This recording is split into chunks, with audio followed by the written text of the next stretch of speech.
ay rated SPG. Striktong patnubay at gabay ng magulang ang kailangan. Maaaring may masiselang tema, lengguwahe, karahasan, sexual, horror o droga na hindi angkop sa mga...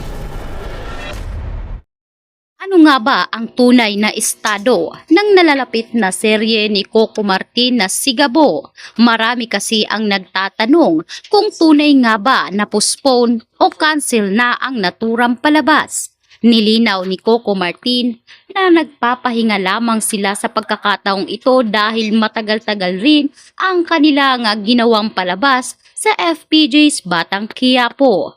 Binigyan umano ng pahinga ni Coco Martin ang kanyang mga staff upang sa ganon sa pagbabalik nga nila sa naturang serye ay maibibigay nga nila ang ganda ng naturang palabas at para mahigitan na rin nila ang FPJ's Batang Quiapo at FPJ's Probinsyano.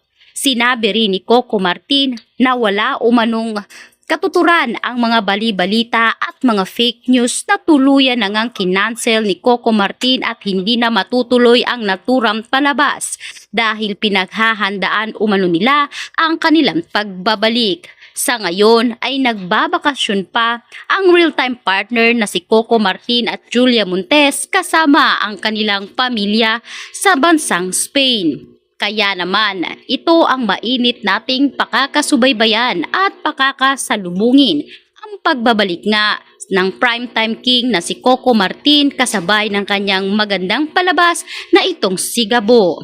Samantalang marami na nga rin ang mga nagtatanong sa naturang palabas kung sino-sino nga ba ang mga karakter at mga batikang aktor ang tinutukoy ni Coco Martin na papasok sa naturang serye. Nagsimula na umano ang kanilang taping subalit naudlot ito sa kadahilanan na nakiusap ang mga staff ni Coco Martin na baka pwede nga silang bigyan ng kaunting oras para magpahinga dahil hindi na nga rin talaga ganoon kabilis ang bawat kilos ng mga ito. At dahil sinabi ni Coco Martin na sino nga ba siya para hindi ibigay ang kahilingan ng kanyang mga tauhan. Kaya sa ngayon ay wala umanong katuturan ang mga fake news na cancel na.